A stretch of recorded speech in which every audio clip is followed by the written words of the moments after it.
एक बार एक बहुत बड़ा नेता एक साधु के छोटे से आश्रम में गया। वो साधु के बारे में बहुत सुना था, तो उसके मन में आया कि मैं एक बार जा करके देखता हूँ कि लोग उसकी इतनी तारीफ क्यों करते हैं। जब वो उस आश्रम में गया तो वहां पर एक छोटा सा कमरा था, जहां पर एक कालीन बिछा हुआ था। वहां पर कुछ लोग नीचे बैठे हुए थे और साधु जी सामने बैठे हुए थे। कुछ सवाल जवाब चल रहा था। वो नेता उस आश्रम में आया और उस नेता के साथ में 4 बॉडीगार्ड भी थे और उसकी यह आदत थी कि जहां पर भी वो जाता था लोग अपनी जगह से खड़े हो जाते थे और उसकी तरफ देखते थे, हाथ जोड़ते थे और सर झुकाते थे। लेकिन यहाँ पर ऐसा कुछ भी नहीं हुआ। साधु व्यस्त होने के कारण उसकी तरफ देखा तक नहीं।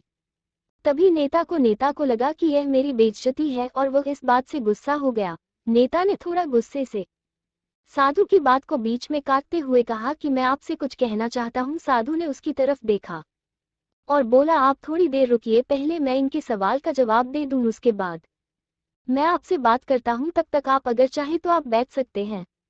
बस साधु का इतना कहने की ही देरी थी। नेता का चेहरा गुस्से से लाल हो गया और फिर उसने अपना सारा गुस्सा उस साधु पर निकाल दिया।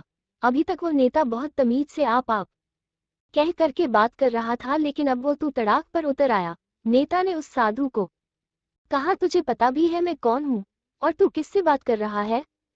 साधु ने उसकी तरफ देखा और कहा, मुझे इससे कोई फर्क नहीं पड़ता है कि आप कौन हैं, लेकिन आप जो कोई भी है, अगर आप चाहते हैं कि मैं आपके सवाल का जवाब दूं या आपसे बात करूं, तो आपको कुछ देर रुकना होगा। और साधु की यही कहते हैं नेता गुस्से से पागल हो गया और वही सबके सामने चीखने चिल्लाने लग गया, अब मैं तुझे तेरी असली औकात दिखाऊंगा।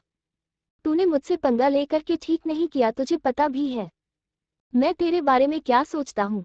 साधु ने फिर से नेता की तरफ देखा और बड़े ही प्रेम से कहा कि मुझे इससे कोई फर्क नहीं पड़ता कि आप मेरे बारे में क्या सोचते हैं। आप जो चाहे वो मेरे बारे में सोच सकते हैं। फिर नेता ने उससे कहा कि तू चाहे सुनना चाहता है या नहीं, लेकिन मैं तुझे यही सबके सामने बताऊंगा कि मैं तेरे बारे में क्या सोचता हूँ।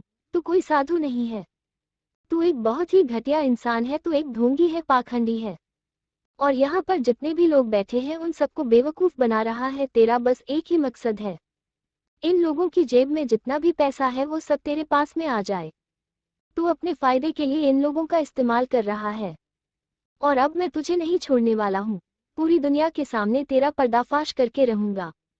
लेकिन उसके इतना बोलने के बाद भी हल्की सी मुस्कान उस साधु के चेहरे पर बनी ही रही।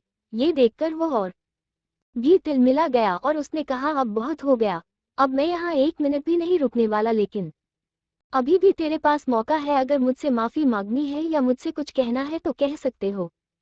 इतना सब होने के बाद भी साधु के चेहरे पर एक मुस्कान थी और वो बिल्कुल शांत था। और फिर उन्होंने अपनी आंखें बंद करी और फिर साधु ने अपनी आंखें खोली, हाथ जोड़े और कहा कि मुझे आपसे कोई गिला शिकवा नहीं है, आपके लिए मेरे मन में कोई भी गलत ख्याल नहीं है। जो भी मेरे बारे में आपने कहा वो आपकी अपनी सोच थी, तो मुझे आप में कोई भी बुराई नजर नहीं आती है। मुझे आप बहुत ही भले इंसान लग रहे हैं। और साधु के इतना कहते ही नेताजी का दिमाग 7वें आसमान पर पहुंच गया। उसके चेहरे पर एक अजीब सी खुशी थी, क्योंकि उस साधु ने वही कहा जो बाकी सब लोग उस नेता को कहते हैं। और वो खुशी खुशी उस आश्रम से अपने घर की तरफ चला गया और जाकर के अपने पिताजी के साथ में बैठ गया। उसके पिताजी ध्यान में थे। उन्होंने पूरी जिंदगी सिर्फ लोगों की सेवा करी और बदले में कुछ भी उम्मीद नहीं किया। तो थोड़ी देर बाद जब उन्होंने अपनी आंखें खोली और देखा अपने बेटे को अपने साथ बैठे हुए, तो उनके बेटे के चेहरे पर आज एक अजीब सी खुशी थी जो आज से पहले उन्होंने कभी नहीं देखी थी। फिर उसने एक एक करके सब कुछ बताया कि आज क्या हुआ, किस तरह से वो आश्रम गया और वहां पर क्या हुआ, उसने क्या कहा और साधु जी ने क्या कहा। जब उसके पिताजी ने पूरी बात सुनी तो थोड़ा सा मुस्कुराए और अपने बेटे को देख करके बोले कि उन्होंने तुम्हारी तारीफ नहीं करी, क्योंकि उन्होंने वह नहीं कहा कि जो तुम हो, उन्होंने वो कहा कि जो वो खुद है। और तुमने जो भी कुछ उनको कहा वो नहीं कहा कि जो वो है, बल्कि तुमने वो कहा जो तुम खुद हो। यही बात वेदों में भी कही गई है, यथा दृष्टि तथा सृष्टि।